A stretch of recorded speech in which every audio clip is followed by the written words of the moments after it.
What if everything you've been told about death is wrong? Most people imagine heaven, hell, or nothing at all, but near-death experiences and spirit world stories reveal something far more shocking. On the other side, there are cities, schools, even hospitals, an entire spiritual world waiting for us. And here's the twist: what happens after we die isn't the same for everyone.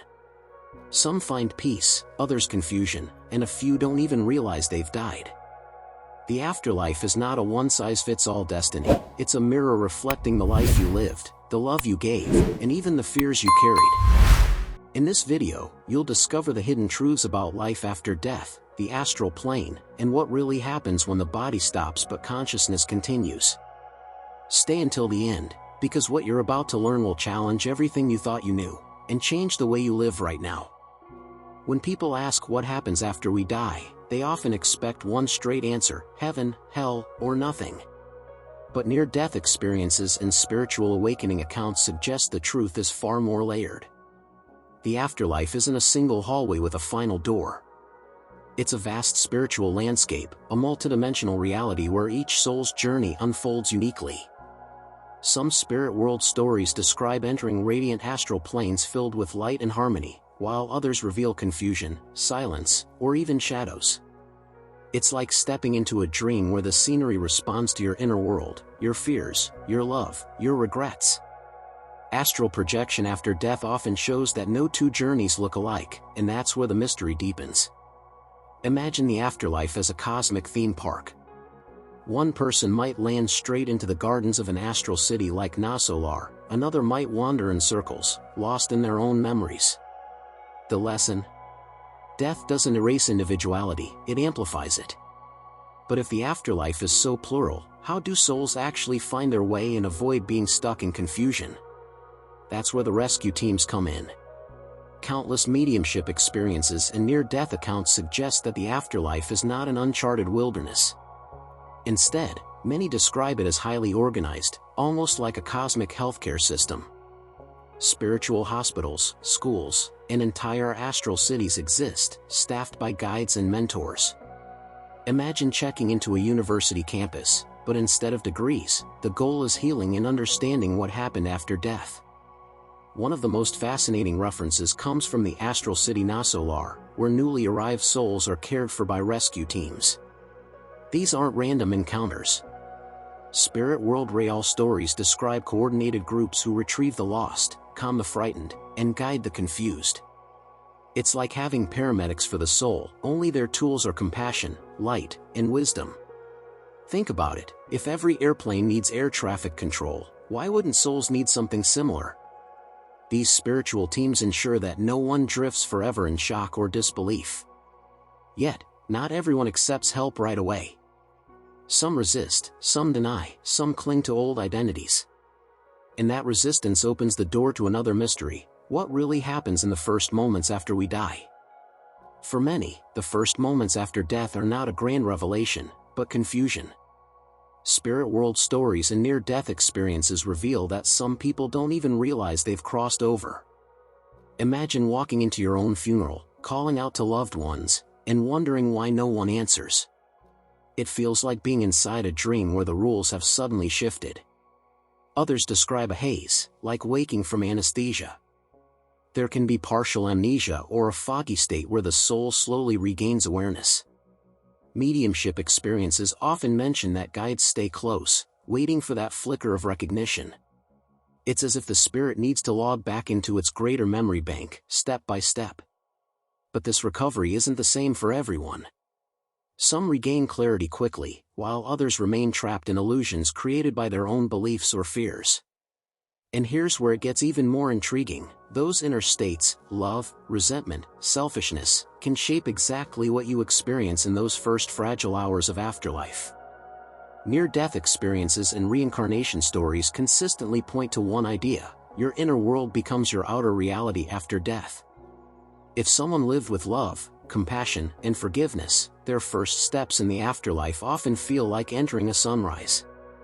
But for those who cultivated bitterness or selfishness, the astral plane can mirror that darkness back at them, like walking into a room built out of your own emotions. It's not about punishment, it's resonance.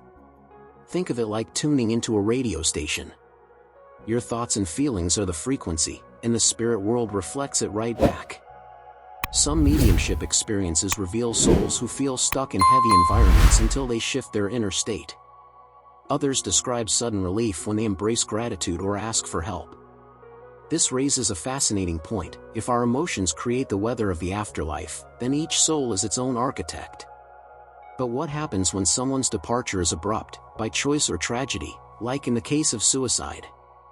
That's where the complexity of the spiritual journey really deepens. For centuries, many traditions painted suicide with a single brush, eternal punishment, no exceptions. But spiritual awakening stories and mediumship accounts reveal something far more nuanced. There isn't one automatic rule. Instead, context matters deeply. A soul who took their life in despair may still be received with compassion, not condemnation, by spiritual rescue teams. These spirit world stories describe therapeutic environments where such souls receive healing, guidance, and eventually a chance to understand their choices. It's less a courtroom and more a rehabilitation center. Like a patient in shock, the soul is stabilized, given time to recover, and shown paths toward growth. The consequences exist, yes, but they're not about revenge, they're about restoration. Still, there are karmic ripples. The pain left behind, the unfinished lessons, the energetic imbalance, all these factors shape the next steps. Some might need more time in the astral plane before reincarnation, others may undergo specialized guidance. And here's the twist, often, the afterlife mirrors the beliefs of the person who crossed. Which leads to the question, what role do personal faith and expectations play in shaping those first experiences? One of the most fascinating aspects of near-death experiences is how often people encounter exactly what they expected. A devout believer may glimpse a symbolic heaven, complete with choirs of light. Others might see ancestral figures, guardian angels, or landscapes tied to their culture. These are what many call pedagogical scenarios, temporary environments designed to soften the shock of transition. It's like the afterlife saying, "Here, take a familiar set of clothes before you step into the unknown." Mediumship experiences suggest that these symbolic scenes aren't permanent residences. They are training wheels, helping the spirit stabilize before facing the wider astral world. Think of it as a cosmic onboarding session. But not all expectations are uplifting. Some who strongly believe in punishment may create frightening landscapes at first, until spiritual mentors intervene. The lesson here is profound. Belief shapes perception, but truth eventually expands beyond belief. Which begs the next question, what about those who leave this life suddenly, without time to prepare, through accidents or unexpected events? When death comes without warning, through accidents, violence, or natural disasters, the transition can feel like being ripped out of a dream mid-scene. Many spirit world stories describe souls wandering confused on highways, battlefields, or even near their own wreckage, not realizing life has already ended. It's as if the movie stopped, but they're still waiting for the next scene. This is where specialized rescue teams step in.